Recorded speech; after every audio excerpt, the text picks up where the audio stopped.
Welcome back, everybody. Today, I want to talk about something that has been stirring in my heart. Something that is so simple, yet so powerful that it could change everything if we just could get away from ourselves. Love. I know I talk about this a lot and on a few of the podcasts I've made, and I try to keep these short and sweet so you just have a positive message for the day. I'm not taking up too much of your time, but I'm just giving some information, giving you a place to start if you want to go seeking more information on certain topics. But this one, I just feel like it's just so strong for me. And I'm not talking about love that's like the easy surface level kind. I mean the love that rises in us when we could choose anger, when we could choose to walk away, when we could choose revenge. But instead, we could choose compassion.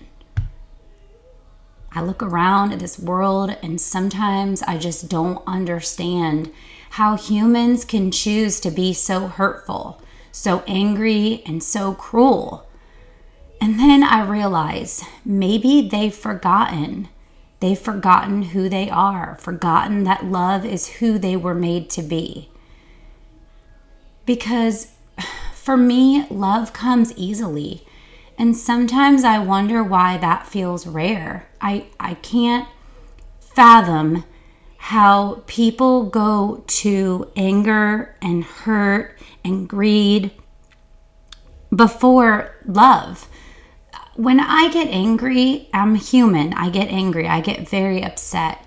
It takes a lot to get me there. I mean, you really have to dig and gnaw at me constantly for me to get to a breaking point. My first go-to is, how can I help you? How can I fix this? What can I do? I mean, biggest part of this message today is just anger is loud, it's sharp, it leaves scars. Love, it's quiet, it's steady, it's healing. Anger only feeds on fear. And the only thing that dissolves fear is love. Love can dissolve it. We live in a world that tries to convince us that strength means hardening our hearts, that we have to be tough and have this tough exterior. We don't have to do that. The greatest strength is opening them. Open your hearts. Be kind, be loving, be compassionate, be understanding. Look at humans like humans, bleeding blood. There should be no division. There should be no color. There should be no religious separation. Everyone doesn't have to believe the same things. It doesn't mean they don't deserve respect and love and compassion. I'm going to share a few stories, some things that I looked up, some true moments in history where people were given every reason to hate, and yet they chose love. And in that choice, they moved mountains. The first story is regarding Nelson Mandela. Mandela was imprisoned for 27 years in South Africa under the brutal system. He was beaten, isolated, and denied his freedom for 3 decades. Let that sink in. Beaten, isolated, and denied freedom for 3 decades. When he was finally released, the world expected him to rise with rage. Instead, he chose forgiveness. He invited his former prison guards to his presidential inauguration. He said, "Resentment is like drinking poison and then hoping it will kill your enemies." Let that sink in. Holding resentment and anger, all of those things that you hold inside of you, fear, they eat away at you. the other person or the other people aren't feeling what you're feeling, it's going to kill you. Mandela showed the world that love, even for those who've harmed you, can rebuild a nation. Second story, Daryl Davis. Daryl Davis is a black blues musician who did something unthinkable. He befriended members of the Ku Klux Klan. Through years of open conversation and friendship, he helped over 200 of them walk away from hate. Can you imagine being a black man walking into a room and befriending a Ku Klux Klan member? He did it without fear because love led the way. Through years of open conversation and friendship, he helped over 200 of them. 200 people. He didn't yell. He didn't fight. He simply showed them love, respect, and humanity. And that love dissolved something that hate had built for generations.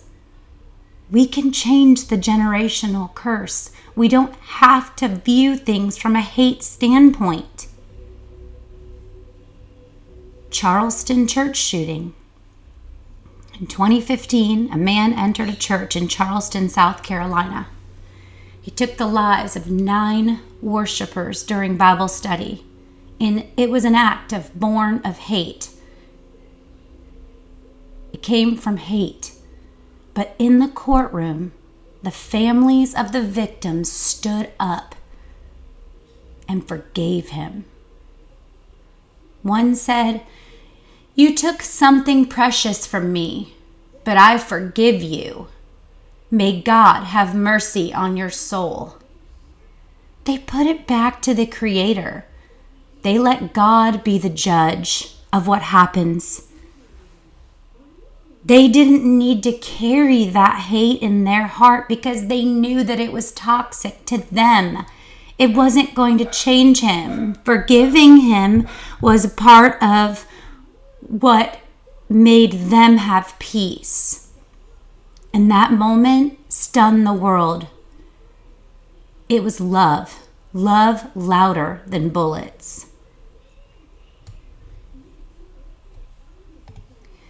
These stories are just a few. I could probably find a lot more. But they prove something really powerful. Hate may be loud, but love is stronger. Hate burns hot, but love endures. Hate breaks things, but love builds them back.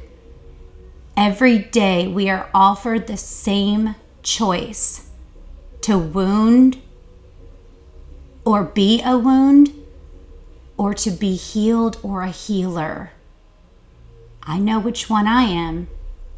I know what I want to be, and I may not be perfect at it, but I strive every day to be kind, to show grace, to understanding, even when I don't understand things, especially in the political world. It's not my forte. But I still try to see different viewpoints. So today, I choose love, even if this world doesn't, especially if the world doesn't, because love fixes everything. If we just started with love, I think we would see a different world. As always, love is the answer. And thank you for listening. And today, I implore you, I dare you, before you speak or react or make a post on social media, think of love. Write it from a loving standpoint. Show the world you can have an opinion, but you can be loving. Thank you for listening, and I love you all.